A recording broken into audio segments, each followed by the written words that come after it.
안녕하세요. 미소한줌 이야기입니다. 오늘은 많은 분들이 언젠가는 맞이하게 될 그 순간에 대한 이야기를 들려드리려고 합니다. 40년이라는 긴 세월을 한 직장에서 보내고 정년퇴직을 맞은 한 분의 솔직한 고백이에요. 매일 아침 6시에 일어나 출근하던 일상, 자신을 김 부장으로만 알았던 사람들, 그리고 어느덧 백발이 된 자신을 발견한 마지막 출근날. 내일부터 나는 누구이고 무엇을 하며 살아야 할까? 은퇴 후 찾아온 정체성의 혼란과 막막함, 그리고 그 속에서 발견한 새로운 자신. 끝이라고 생각했던 그 순간이 어떻게 새로운 시작이 되었는지 오늘 사연을 통해 함께 느껴보시죠. 그럼 오늘의 사연 시작하겠습니다. 안녕하세요. 저는 오늘로 정년퇴직을 하는 65세 김영수입니다. 오늘 아침 평소처럼 6시에 눈을 떴어요. 40년 동안 몸에 밴 습관이라 알람 없이도 정확히 그 시간에 깨어나죠. 그런데 오늘은 뭔가 달랐어요. 아내가 제 옆에서 말했거든요. 여보, 오늘이 마지막이네요. 마지막. 그 단어가 가슴에 콕 박혔어요. 네, 오늘이 제 마지막 출근 날입니다. 1985년 3월 2일 25살의 청년이었던 저는 이 회사에 입사했어요. 그때는 직원이 겨우 50명 남짓한 작은 중소기업이었죠. 지금은 1000명이 넘는 중견기업이 됐지만요. 거울을 보니 백발이 성성한 노인이 저를 보고 있더라고요. 언제 이렇게 늙었나 싶어요. 분명 어제까지만 해도 신입사원이었던 것 같은데 말이죠. 평소보다 더 정성스럽게 면도를 했어요. 넥타이도 제일 좋은 걸로 골랐죠. 아내가 아침상을 차려주면서 말했어요. 오늘은 특별히 당신이 좋아하는 갈비찜 해놨어요. 아침부터 이렇게 푸짐하게 차려도 돼? 마지막 출근 날인데 특별해야죠. 또 그 단어. 마지막. 밥을 먹는데 목이 메더라고요. 40년 동안 매일 아침 이렇게 밥을 먹고 출근했는데 내일부터는 어떻게 해야 할까요? 집을 나서는데 아내가 현관까지 따라 나왔어요. 평소엔 부엌에서 다녀와요 한마디만 하던 아내가요. 여보, 그동안 정말 수고했어요. 아내 눈에 눈물이 고여 있었어요. 저도 모르게 아내를 꼭 안았죠. 당신도 고생 많았어. 변변찮은 월급으로 애들 키우고. 무슨 소리예요. 당신 덕분에 우리 애들 다 대학 보내고 결혼까지 시켰잖아요. 지하철역으로 걸어가는데 발걸음이 유독 무거웠어요. 매일 걷던 이 길을 이제 더 이상 걷지 않는다고 생각하니 이상하더라고요. 지하철을 타고 회사로 가는 내내 사람들을 구경했어요. 다들 스마트폰을 보거나 졸고 있었죠. 저도 평소엔 그랬는데 오늘은 그들이 다 특별해 보였어요. 저 사람들도 언젠가는 저처럼 마지막 출근을 하겠죠? 회사 건물이 보이기 시작했어요. 처음 입사했을 때는 3층짜리 낡은 건물이었는데 지금은 20층이 넘는 현대식 빌딩이에요. 이 회사와 함께 저도 성장했던 거죠. 정문을 지나 로비에 들어섰어요. 경비 아저씨가 반갑게 인사를 하더라고요. 김 부장님, 오늘이 그날이시죠? 네, 박 선생님. 그동안 감사했습니다. 에이, 저야말로요. 부장님 덕분에 많이 배웠습니다. 엘리베이터를 타고 15층 사무실로 올라갔어요. 문을 열고 들어서니 이상하게 조용했어요. 평소엔 이 시간이면 다들 바쁘게 움직이는데 그때였어요. 갑자기 불이 켜지면서 직원들이 모두 일어섰어요. 김영수 부장님, 정년퇴직 축하드립니다. 깜짝 놀랐어요. 부서 직원들이 모두 모여서 박수를 치고 있었거든요. 책상 위에는 케이크와 꽃다발이 놓여 있었고요. 막내 직원 지수가 다가와서 꽃다발을 건네줬어요. 부장님, 그동안 정말 감사했어요. 부장님 같은 상사를 만나서 행운이었어요. 아니야, 내가 더 고마웠지. 과장, 차장, 그리고 젊은 직원들이 한 명씩 다가와서 인사를 했어요. 다들 눈시울이 붉어져 있었죠. 팀장인 박 차장이 말했어요. 부장님 정말 많이 배웠습니다. 부장님이 안 계신 회사는 상상이 안 돼요. 에이, 무슨 소리야. 자네들이 있으니 회사는 잘 굴러갈 거야. 사실 저도 상상이 안 돼요. 내가 없는 이 사무실이요. 제 책상으로 가서 앉았어요. 40년 동안 제자리였던 이곳. 창밖으로 보이는 풍경도 많이 변했어요. 처음엔 논밭이었는데 지금은 높은 빌딩들이 빼곡하죠. 서랍을 열어봤어요. 첫 명함, 첫 월급 명세서, 아이들 사진, 아내와 찍은 사진. 하나하나가 다 추억이더라고요. 첫 명함을 보니 그때 기억이 생생해요. 김영수 사원이라고 적힌 명함을 받았을 때 얼마나 뿌듯했는지. 부모님께 자랑하려고 명함 한 장을 일부러 고향에 보냈었죠. 이제 나도 직장인이다. 그렇게 외치며 회사 화장실 거울을 보며 웃었던 25살의 저. 그 청년은 지금 어디에 있을까요? 점심시간이 되자 사장님이 직접 제 자리로 오셨어요. 김 부장, 잠깐 시간 좀 내주게. 사장실로 따라갔더니 임원들이 모두 모여 있었어요. 김 부장이 우리 회사의 산증인이지. 나보다도 회사에 더 오래 있었으니까. 사장님은 저보다 10살 어린 분이에요. 선대 회장님 아드님이죠. 제가 대리 때 신입사원으로 들어오신 분이에요. 부장님 정말 고생 많으셨습니다. 부장님 같은 분이 있어서 우리 회사가 여기까지 올 수 있었어요. 과분한 말씀이십니다, 사장님. 아니에요. 제가 신입사원 때 부장님이 얼마나 많이 가르쳐 주셨는데요. 기억나세요? 제가 첫 보고서 작성할 때 밤새 도와주셨잖아요. 기억나죠? 물론이죠. 회장님 아들이라고 특별 대우하지 않고 엄하게 가르쳤었는데 오히려 그분이 더 고마워하셨죠. 상무님이 작은 상자를 건네주셨어요. 작은 선물입니다. 부장님의 40년을 기억하고 싶어서요. 상자를 열어보니 금시계가 들어있었어요. 뒷면에는 이렇게 새겨져 있었죠. 40년의 헌신에 감사드립니다. 1985-2025 김영수 부장님. 눈물이 핑 돌았어요. 이런 귀한 걸 감사합니다. 점심은 회사 근처 특별한 한정식집에서 먹었어요. 임원들과 오랜만에 소주도 한잔했죠. 다들 옛날 얘기를 하며 웃었어요. 기억나세요? IMF 때 다 같이 월급 반납하고 버텼던 거? 그때 정말 힘들었지. 매일 라면만 먹고 살았잖아. 그래도 한 명도 해고 안 하고 버텼으니까. 그게 우리 회사의 자부심이지. 맞아요. 그때를 생각하면 지금도 가슴이 뭉클해요. 어려울 때 서로 의지하며 버텼던 동료들. 그들과 함께했기에 여기까지 올 수 있었죠. 오후에는 개인 물건을 정리했어요. 박스 2개에 차곡차곡 담았죠. 책상 서랍에서 낡은 수첩이 나왔어요. 1990년도 수첩이었는데 거기에 이런 메모가 있더라고요. 목표 10년 안에 과장 승진, 아이들 대학 보내기, 아파트 장만하기. 다 이렇네요. 과장도 되고 부장도 됐고 아이들도 다 대학 보냈고 아파트도 장만했고. 그런데 왜 이렇게 허전할까요? 컴퓨터를 정리하다가 폴더 하나를 발견했어요. 추억이라는 이름의 폴더였죠. 열어보니 회사 행사 사진들이 가득했어요. 2005년 워크숍 사진. 다들 젊었네요. 저도 머리가 까맣고 배도 안 나왔고 함께 찍은 동료 중에 몇 명은 이미 퇴직했고 몇 명은 다른 회사로 옮겼죠. 2010년 창립기념일 사진. 회사가 처음으로 매출 1000억을 돌파했던 해예요. 다들 얼마나 기뻐했는지. 보너스도 많이 받았었죠. 2015년 송년회 사진. 제가 노래하는 사진이네요. 희망사항을 불렀었죠. 다들 박수치며 웃었었는데 2020년 마스크 쓰고 찍은 사진. 코로나 때문에 다들 힘들었지만 그래도 서로 응원하며 버텼죠. 시간이 참 빨리 갔어요. 어느새 퇴근 시간이 되었거든요. 짐을 들고 사무실을 나서려는데 전 직원이 복도에 줄지어 서 있었어요. 부장님, 그동안 수고하셨습니다. 다 같이 박수를 쳐주더라고요. 복도를 걸어가는데 한 명 한 명이 악수를 청했어요. 부장님 건강하세요. 가끔 놀러 오세요. 부장님이 가르쳐 주신 거 잊지 않을게요. 엘리베이터까지 가는 그 짧은 거리가 왜 그렇게 길게 느껴졌는지 발걸음이 떨어지지 않더라고요. 막내 지수가 엘리베이터까지 따라왔어요. 부장님 저 한 가지 여쭤봐도 돼요? 그럼 뭐든 물어봐. 부장님은 후회 없으세요? 한 회사에서만 40년을 잠시 생각했어요. 후회가 없다면 거짓말이겠죠. 더 좋은 조건으로 스카우트 제의도 많았고 창업하자는 친구들도 있었으니까요. 후회? 글쎄, 가끔 다른 길을 갔다면 어땠을까 생각은 해. 하지만 이 길을 선택한 건 후회 안 해. 여기서 좋은 사람들 만났고 함께 성장했으니까. 지수가 눈물을 글썽이며 말했어요. 저도 부장님처럼 되고 싶어요. 한 곳에서 꾸준히 성실하게. 자네는 자네의 길을 가. 시대가 다르잖아. 더 넓은 세상을 경험하는 것도 좋아. 엘리베이터 문이 닫히는 순간 지수가 깊이 인사했어요. 1층에 도착해서 건물을 나왔어요. 뒤돌아보니 15층 사무실 창문에 직원들이 모두 모여서 손을 흔들고 있었어요. 저도 손을 흔들었죠. 안녕 나의 40년. 안녕 나의 청춘. 집으로 가는 지하철 안에서 생각했어요. 내일부터 뭘 해야 하나? 아침에 일어나서 갈 곳이 없다는 게 실감이 안 나요. 옆자리에 앉은 젊은 직장인이 피곤한 얼굴로 졸고 있었어요. 마치 30년 전에 저를 보는 것 같았죠. 청년아 힘들어도 버텨. 시간은 생각보다 빨리 가. 나처럼 금방 늙어버릴 거야. 마음속으로 그렇게 말했어요. 집에 도착하니 아내가 현관에서 기다리고 있었어요. 수고했어요, 여보. 응, 이제 진짜 끝이네. 끝이 아니라 시작이죠. 이제 우리 시간이에요. 아내가 제 손을 꼭 잡았어요. 거칠고 주름진 손이지만 따뜻했어요. 저녁을 먹으며 아내가 물었어요. 내일부터 뭐 하고 싶어요? 글쎄, 아직 모르겠어. 천천히 생각해요. 이제 시간은 많잖아요. 시간. 그래요, 이제 시간은 많아요.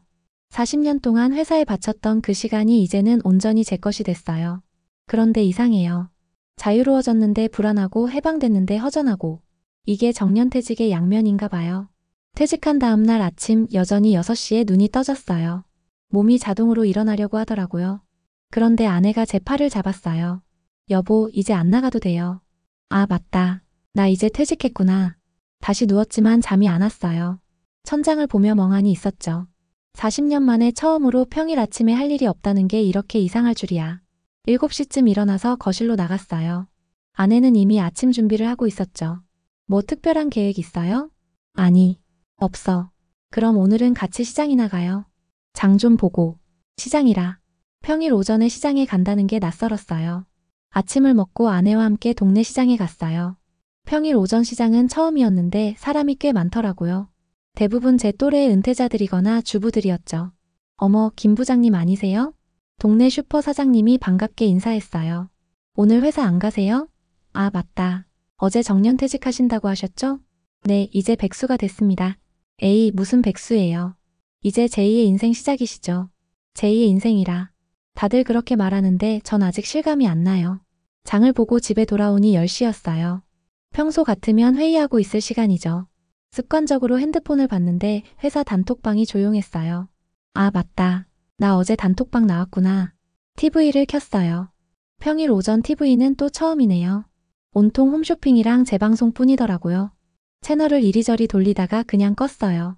책이라도 읽을까 싶어서 책장을 봤어요. 언제 산 건지도 모를 책들이 먼지만 쌓인 채 꽂혀 있었죠. 퇴직 후 행복한 인생 같은 자기계발서도 있더라고요. 누가 선물로 준 건데 한 번도 안 읽었었죠. 펼쳐봤더니 첫 장에 이렇게 쓰여 있었어요. 은퇴는 끝이 아니라 시작입니다. 그 문장을 보는데 갑자기 화가 나더라고요. 뭐가 시작이야? 난 끝난 것 같은데. 책을 덮고 밖으로 나갔어요. 동네 공원에 가니 벤치마다 할아버지들이 앉아 있었어요. 다들 멍하니 앉아 있거나 신문을 보고 있었죠. 빈 벤치에 앉았어요. 이제 나도 저 할아버지들 중 한 명이 되는 건가? 김 부장님? 뒤돌아보니 예전 회사 선배님이었어요. 5년 전에 퇴직하신 최 상무님. 아, 선배님. 오랜만입니다. 자네도 드디어 퇴직했구만. 어때, 기분이? 솔직히 멍합니다. 최 상무님이 크게 웃었어요. 다 그래. 나도 처음 한 달은 우울증 걸릴 뻔했어. 선배님도요? 당연하지. 40년을 한 곳에서 일했는데 갑자기 갈 곳이 없어지니까. 아침에 눈 뜨면 막막하고. 지금은 어떠세요? 지금?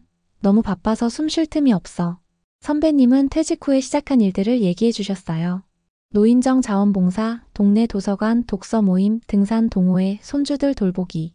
처음엔 시간을 때우려고 시작했는데 이제는 진짜 하고 싶어서 해. 회사 다닐 때는 못했던 일들이잖아. 선배님과 헤어지고 집에 돌아왔어요. 아내가 점심 준비를 하고 있었죠. 어디 다녀왔어요? 그냥 공원에. 아내가 제 얼굴을 보더니 한숨을 쉬었어요. 여보, 너무 조급해하지 마요. 적응하는데 시간이 필요한 건 당연해요. 나 앞으로 뭘 해야 할지 모르겠어. 그럼 우리 예전에 못 갔던 여행이나 가요. 회사 다닐 때는 시간이 없어서 못 갔잖아요. 여행이라. 그것도 좋겠네요. 그날 밤 잠이 안 와서 일기를 썼어요. 중학생 때 이후로 처음이었죠. 2025년 3월 3일. 퇴직 첫날. 아무것도 안 했다. 아니, 아무것도 할 수가 없었다. 나는 회사 없이는 아무것도 아닌 사람이었나? 40년 동안 나는 김영수가 아니라 그냥 김 부장이었던 건가? 다음 날도 그 다음 날도 비슷했어요. 아침에 일어나서 뭘 해야 할지 몰라서 우두커니 있다가 시간을 때우려고 이것저것 하다가 하루가 끝나는 패턴. 일주일쯤 지났을 때 핸드폰이 울렸어요. 회사 후배 박 차장이었죠. 부장님 잘 지내세요? 박 차장. 무슨 일이야? 그게 부장님이 하시던 프로젝트 관련해서 여쭤볼 게 있어서요. 순간 가슴이 뛰었어요. 아직도 나를 필요로 하는구나. 그래, 뭔데? 박 차장의 질문에 자세히 답해줬어요. 예전 자료 위치도 알려주고 주의사항도 설명해주고 통화하는 동안 살아있는 기분이었어요. 감사합니다, 부장님. 역시 부장님이세요. 별거 아니야. 또 궁금한 거 있으면 연락해. 전화를 끊고 나니 또 허전했어요. 이제 정말 내가 필요 없구나. 회사는 나 없이도 잘 돌아가는구나. 그때 아내가 다가와서 말했어요. 여보, 그만 미련 버려요. 미련이라니. 회사는 이제 당신 것이 아니에요. 놓아주세요. 아내 말이 맞아요. 하지만 놓는다는 게 이렇게 어려울 줄이야. 퇴직한 지 한 달이 지났을 때 큰아들이 집에 왔어요. 아빠, 요즘 어떠세요? 그냥 그럭저럭. 엄마가 걱정하시던데요. 집에만 있다고. 뭐 특별히 할 일이 없어서. 아들이 진지한 표정으로 말했어요. 아빠, 제가 어릴 때 기억나세요? 아빠가 주말마다 야근하느라 못 놀아주셔서 서운했었어요. 미안하다, 아들. 아니에요. 이제 이해해요. 우리 가족을 위해서였다는 거. 하지만 이제는 아빠를 위한 시간을 가지셨으면 좋겠어요. 아빠를 위한 시간이라. 아빠가 진짜 하고 싶었던 게 뭐예요? 회사 다니느라 못했던 거요. 그 질문에 선뜻 대답할 수가 없었어요. 40년 동안 하고 싶은 게 뭔지 생각해 본 적이 없었거든요. 그저 열심히 일하고 가족 부양하고 그게 전부였는데 며칠 후 아내가 제안했어요. 여보, 우리 제주도나 다녀와요. 신혼여행 이후로 제대로 된 여행 한 번 못 갔잖아요. 그래서 제주도에 갔어요. 40년 만에 제대로 된 부부 여행이었죠. 비행기에서 창밖을 보는데 구름 위의 세상이 그렇게 아름다울 수가 없었어요. 회사 출장 때는 서류만 보느라 한 번도 제대로 못 봤던 풍경이었죠. 제주도에서 일주일을 보냈어요.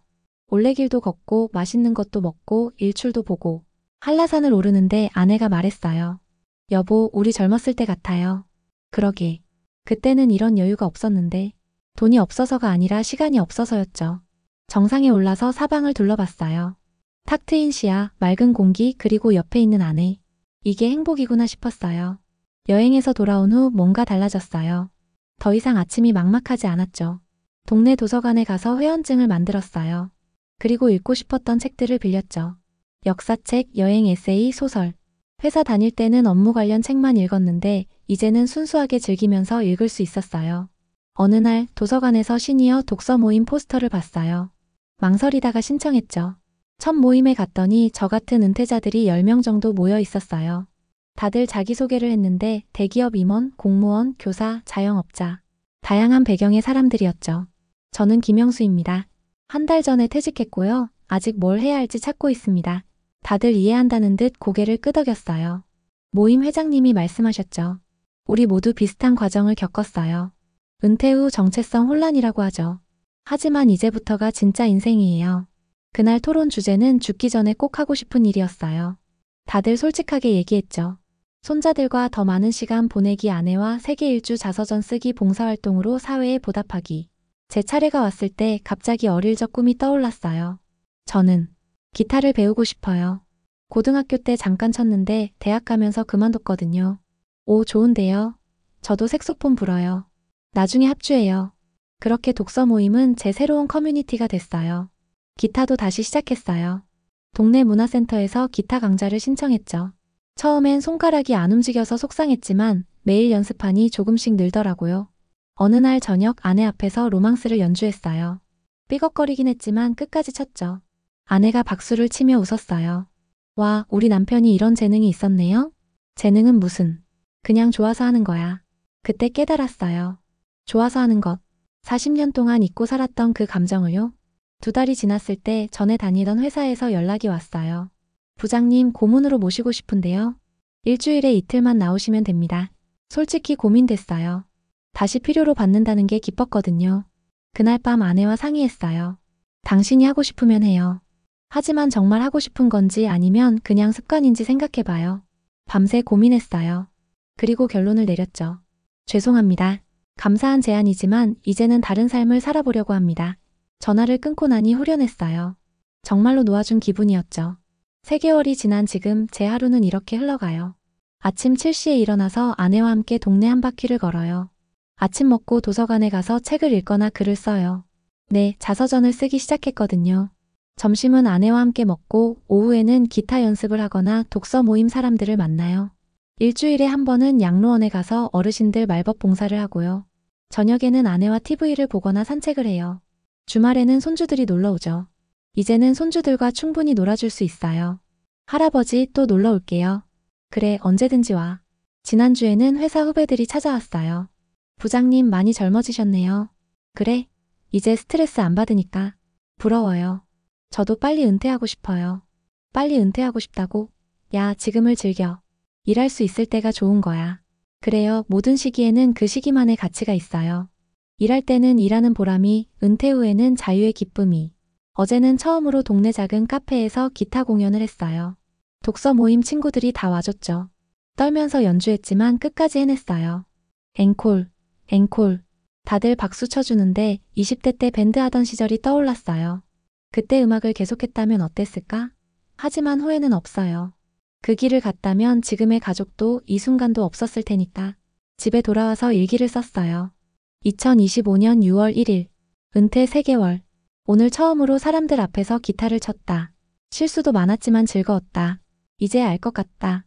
은퇴는 끝이 아니라 정말로 새로운 시작이라는 걸. 40년 동안 김 부장으로 살았다면 이제부터는 김영수로 살아가는 거라는 걸. 오늘 아침 아내가 물었어요.